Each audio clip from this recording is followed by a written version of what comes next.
बंद करें। काफी गलत किया था सर। चर्चाएं तो कलेक्टर की भी है, कलेक्टर की भी चर्चा हो जाना है।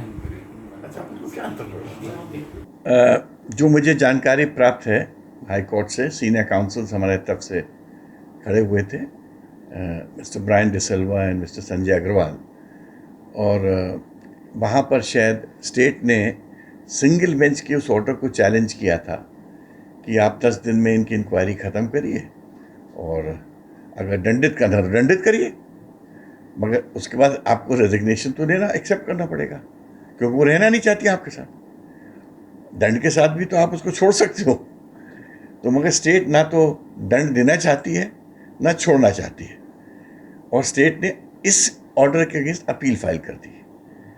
मुझे तो ये समझ नहीं आ रहा कि स्टेट चाहती क्या है, और क्या स्टेट इलेक्शन के टाइम पे पक्षपात कर सकती है? क्या स्टेट इस वक्त पॉलिटिक्स खेल सकती है? क्या ये सब क्या चीफ सेक्रेटरी के कहने से हो रहा है? मुझे तो लग रहा है ये सब चीफ सेक्रेटरी के कहने से हो रहा है। और आज जो अपील फाइल की गई, ये किसके इंस्ट्रक्शंस पे फाइल की गई?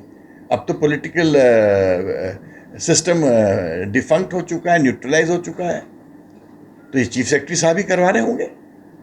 और ये इम्पोर्टेंट बात है, इसका हम संज्ञान लेते हैं, और हो सकता है कि हम ये बात इलेक्शन कमीशन तक भी पहुंचाएंगे, और ज़रूरत समझेंगे तो सुप्रीम कोर्ट भी पहुंचाएंगे, क्योंकि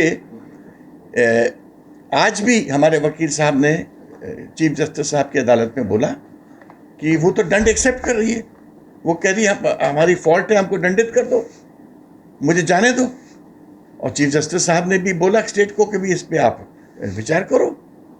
तो विचार क्यों नहीं हो रहा है? अगर विचार नहीं हो रहा है, इसका मतलब है कि स्टेट पक्षपात कर रही है, स्टेट बीजेपी के तरफ से उसको रोकने की कोशिश कर रही है, जिससे वो चुनाव नहीं लड़ पाए। और ये आज के दिन को क्या कर रहा है, तो मैं इसका पूरा आरोप और with full responsibility chief secretary पे डालूंगा, क्योंकि वही हेड ऑफ द स्टेट है, और अगर ये सब हो रहा होगा तो उनके डायरेक्शंस पे हो रहा होगा।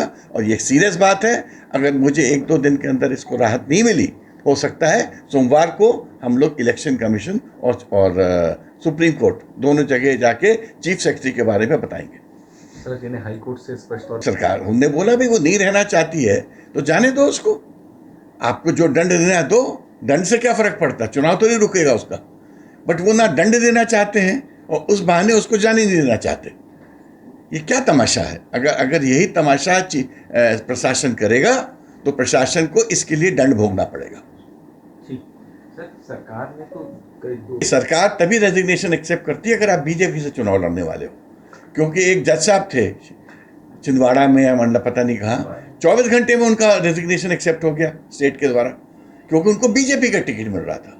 अगर कोई बीजेपी के टिकट से हट के इंडिपेंडेंट लड़ना चाहता है या किसी दूसरी पार्टी से लड़ना चाहता है, उसको रेजिग्नेशन इसका एक्सेप्ट नहीं होगा, क्योंकि ये जो प्रशासन है ये पक्षपात करता है।